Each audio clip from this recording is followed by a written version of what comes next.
Welcome back to another episode of The Gold Room. We've had a couple of ripper episodes lately, and today will be one that won't disappoint either. We've got a co-host episode with Paul Bedford. How you go, mate? Thanks very much for coming in.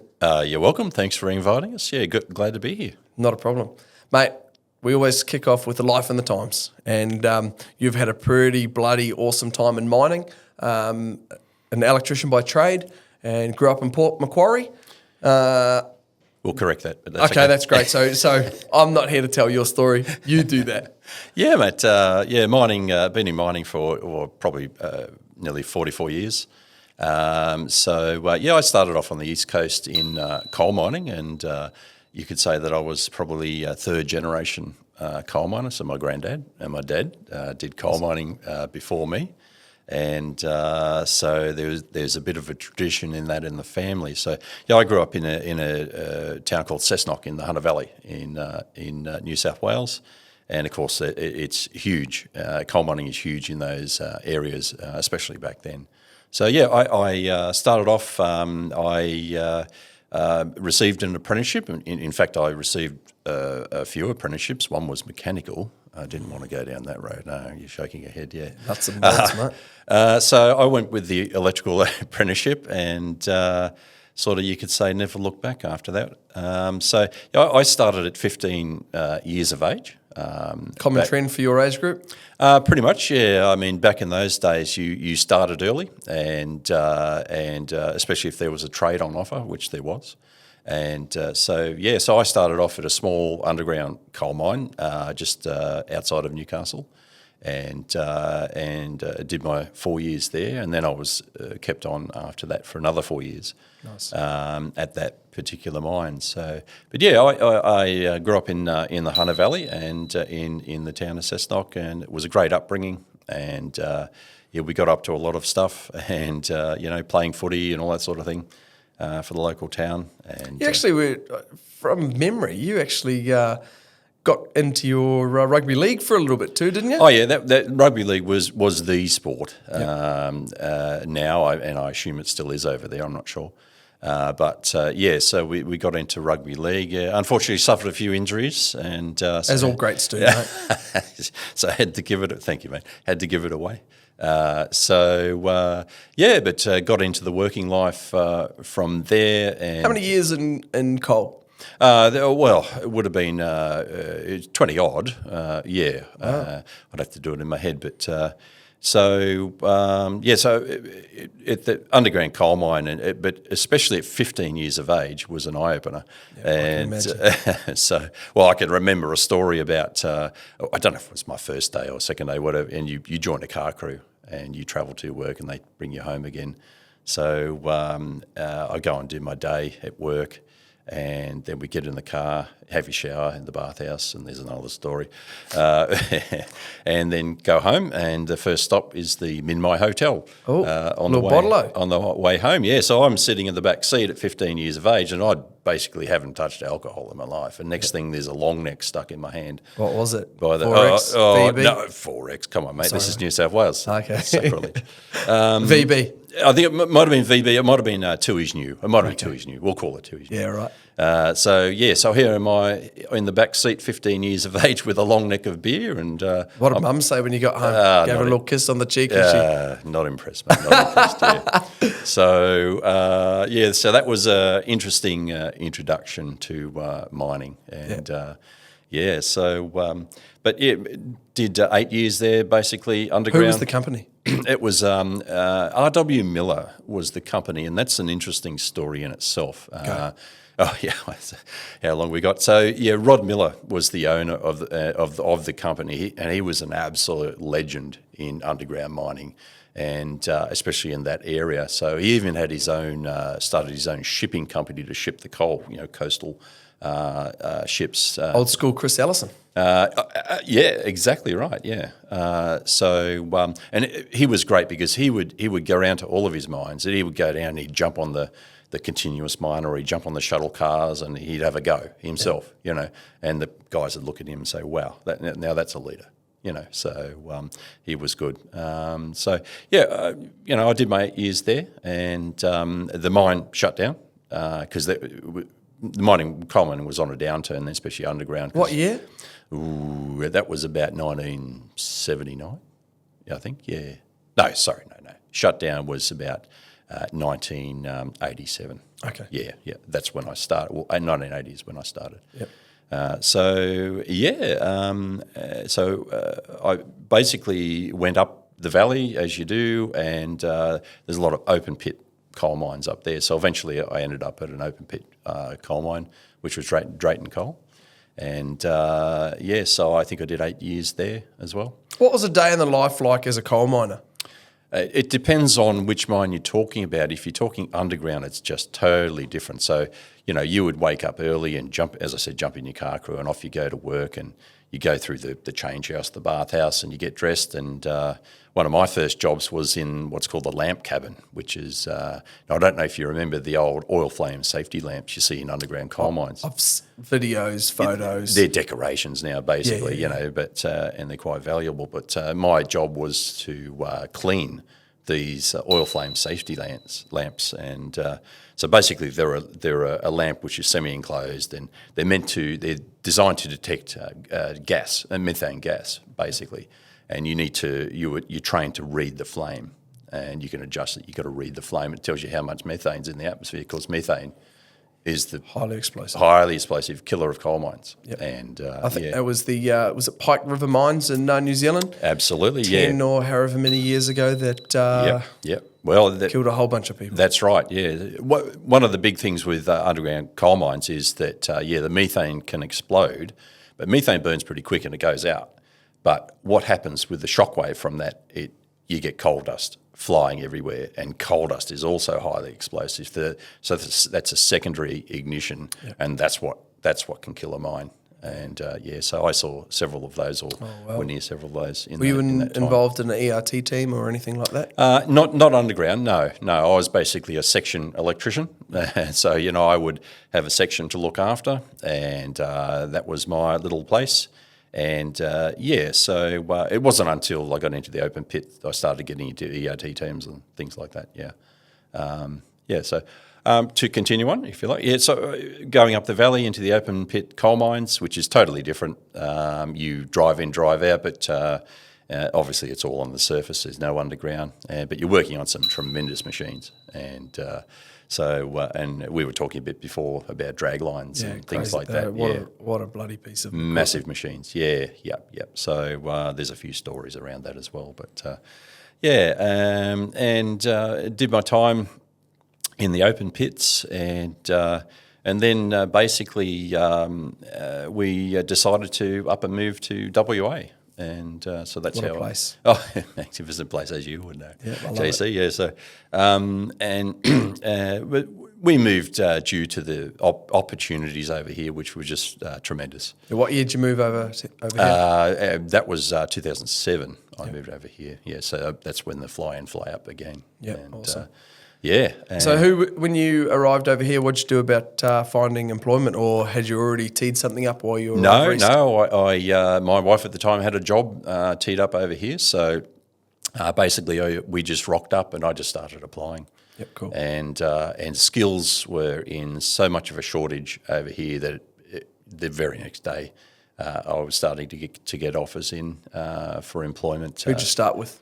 I started with McMahon. And so I sort of went from there. Actually, I spent quite a few years with McMahon. How many? I think it would have been about 8 or so, maybe a bit more, but at different locations. And I ended up at corporate head office. Yep. Did you have a favourite site? Not really, no. They're all different. Basically as electrical superintendent for McMahon. Awesome. And which was great because I got to see the corporate side of things, which is, of course, another world, and got that experience as well. Was that where you were you with them at Argyle?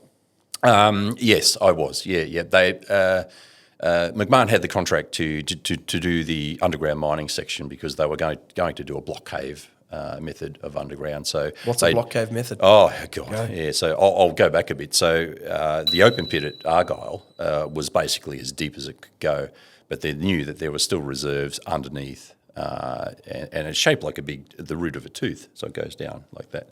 If that's on camera, but there was heaps of reserves left, and it was economical to mine it. So basically, they decided to go with it. I think it might have originated in South Africa, which is the block cave method, which is where they have basically two levels, and you have funnels or chutes that go between the levels, and they dig out underneath on the lower level, and in theory, the ore body just collapses into these funnels, and they just keep digging it out. Didn't quite work out that way, I don't think, because mainly due to ground pressure. It created some horrid problems for mining there, and in fact, it didn't prove economical to keep it going in the end. So I'd left by that stage anyway. So yeah, The process of diamond mining. Yeah, well, as I said, they're using a block cave method. I mean processing. Processing. Different story. I mean after it's come out. Yeah. I mean the whole site was highly secure. They had their stories going around that there'd been some heists, shall we say, back in the early days of Argyle, which there was. I can imagine. That's why they have the GSDU. For gold. Well, yeah, similar sort of thing. But this, I think, the Argyle site had its own federal laws to govern it. Wow. And of course they had high security, and so you had to go into a fenced area. You had to get scanned going through the turnstiles and that sort of thing before you went on site, and same on the way back out. It was highly secure. But the processing, not totally different to regular processing, I guess you'd say. Except for gold, but so they used a lot of fluorescent lights and stuff to make those diamonds, rough diamonds, stand out, and among other methods as well. Yeah. So if they're going, what are they going along? They're all going along a conveyor belt, and X-ray or lighting to pick them up, and then what? People are picking them out. Not sure. Is there a screen? I think there's a screen there. But even then, it's just a small mineral going through screening process down and down in size until you've got, how are they actually extracting those diamonds out of that? You don't get to see that because it's highly restricted. So what you are allowed to see is you could get an invite to go to the, I don't know if they call it the diamond room or something like that. It's a bit like the gold room, eh? Not as cool. Little plug there, mate. Yeah, cheers. So you go into this room and they're obviously just doing a display, and there's this huge plastic tub and it's full of rough diamonds. And around the rim, they would line up the pink diamonds, the famous pink and yellow diamonds. Diamonds around the rim just for show. So you didn't actually get to see the process itself, which was fine, but it's just interesting to see what they were actually mining there. But unfortunately, it sounds awesome. It closed down. How long ago? A couple of years ago, it closed down. No, it was a bit more than that. It might be say 5 or 6. I can't remember, but so it's just uneconomical to go any further with that. I think they tried to sell it, but it wasn't successful with that. Yeah. So from Argyle Diamond off to where? I did a short stint in gold, only short, and I had a mate of mine rang up that I knew from over east, and he was a first mate offshore on a vessel. And he said, Paul, he said, are you interested in a job out here? And I'm like, mate. So I went for an interview, and they were handing the contract to me across the table as I was leaving, which was fine. And that was good. So, that was with that was on a pipe lay vessel, which was laying the main pipe out to the Pluto project. Okay. And and that was fascinating, absolutely fascinating technology-wise, and that, So obviously you had to fly up to Dampier and fly out in a helicopter out to the ship. You'd land on the ship, and as you were coming in, you'd look down at the ship and you think, no way, they're going to land on that. It's too small. Wow. But they that was 4 weeks on, 4 weeks off. That's an awesome roster. Oh, yeah. What was the food like? What was the accommodation like? What was the food like on the ship? Accommodation was shared accommodation, but it was good. 4 bunks to a room? 4, I think, but there's only 2 at any one time in there, and you were on different shifts, so you didn't actually cross paths all that much. But you were going to ask about food? Beautiful. Was it? Absolutely. Yep. Some of the best food in fly in, fly out that I've ever had. So they really looked after their people with the food. Awesome. So of course they were on a... That's always my favourite thing. I mean, look at you. No, I would have never picked that. Yeah. Oh, fuck. Okay, fair enough. Sorry, enough. No, you're fair enough. So you would fly out to ship, do your 4 weeks, and I can tell you by the time that fourth week come around, you were ready to go home. Yep. And but the 4 weeks off was really good. So you can travel anywhere in the world if you're on that roster, can you? You could if you get into the gas industry, sure. I mean, it's I was classed as an electrical technical officer, and they're in demand around the world. So I did a bit more than a year, and it was good because I got to stay on the vessel as it finished up, and they sailed it back. Tell everyone that story, mate, because that's my favourite. That's my favourite. And also mention the part about the guy that got really, really pissed. That was when the vessel is working, it's a dry ship. Yep. But when you're actually sailing the ship back to port, which was Singapore or the Malaysian side of Singapore. The master of the ship opened the bar, and it was while it's underway. Yeah. So basically, you're on a cruise ship. Yep. So there's basically no work to do aside from just basic checks, and we'd nominate someone every day to do the jobs, and we'd share that around. And just like a cruise ship, and awesome. Enjoying your cocktails on the fantail on the ship. It's quite nice. And so the particular individual was a lovely older guy, Sparky, long time in the oil and gas industry, and so he sort of let fly a bit, but but he had a few too many one evening, and we missed him. We couldn't find him at the end of the day because we're trying to look after him. Anyway, so the only way we could find him was to follow the trail of sort of brown material, shall we say, all the way back to this other cabin that wasn't his, and that's how we found him. So the poor bugger, he'd had a shocker. Anyway, so we got back to Singapore and spent a few days at company expense in Singapore, which was great. Awesome. And that was the end of that particular job. So yeah. So no more oil and gas after that. Yeah, it was a bit tough at that time. It was not ramping down, but it was very static. So I did apply to certain jobs. And nothing was coming through, so I just decided to go back to mining and to pay the bills, more or less. Yep. And so what about? And so that was back to gold. That was back to that was back to iron ore. That was to iron ore. Yeah. So that was again with McMahon. Yep. And the Pilbara. That was at Pilbara, out of Newman, Ore Body 18, and Willara, the two mines that we looked after. I was electrical supervisor up there. And so that was good. That was I think might have been 4 years or so, and then after that I sort of went back to head office, as I mentioned before. Yep. Into what didn't you like about the corporate? I don't know. Yeah, I like to be hands on the tools is great. Yep. No matter what level I'm at. It just the general city sort of thing, and the travel, in peak hour traffic and that sort of thing. That's not for me. No. Yeah. No. Perth City is a difficult place around that 4 to 5:36 p.m. Absolutely. Luckily, I had a pretty good boss. Hi, Paddy. So I negotiated an early start and an early finish. So I would start at 6 a.m. and then I'd finish early. Oh, cool. And so I'd look, as long as you get the work done, right? Absolutely, yeah. So there's a bit of travel involved with that job. So we had mines in Waihi in New Zealand. Sorry, mate. That's Waihi. Mate, come Waihi. on. No, Waihi. Seriously, Bloody yeah. Australians. How come I know New Zealand more than you do?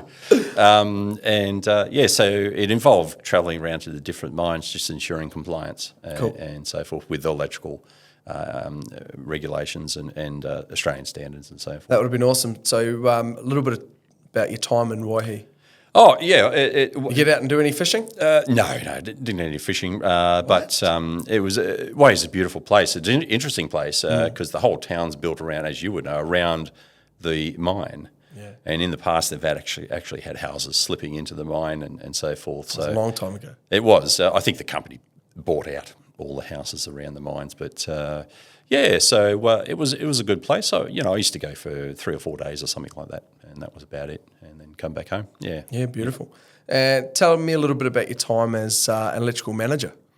Yeah. There was a stepping stone, wasn't there, from supervisor or superintendent up to... Yeah, well, basically, I came back and was after a time I was made redundant from that job at McMahon as well, which I think McMahon were up to 3 strikes. But yeah, Did you get a good payout? I know that there's some redundancy in the mines. Everyone talks about it. Lots of people hope for it.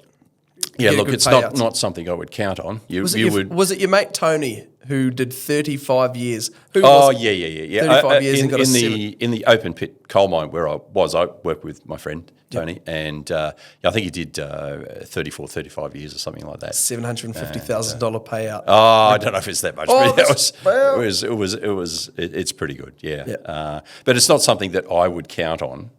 I would rather be fully employed than constantly made redundant.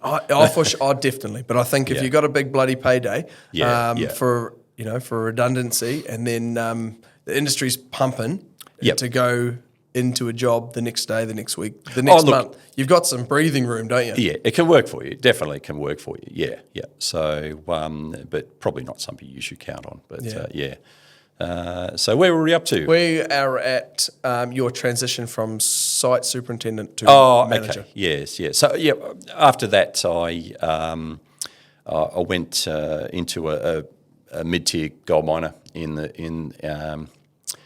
the Goldfields, and so I went in as electrical superintendent, and then became electrical manager subsequent to that. Looking after a few different sites, or was basically it a processing plant? What was? Yeah, it was a processing plant. There was, it depended on what time it was. There might be, 1, 2, 3, 4 mines, open pit and underground mines, which was good because I had underground gold mine experience as well. Yep.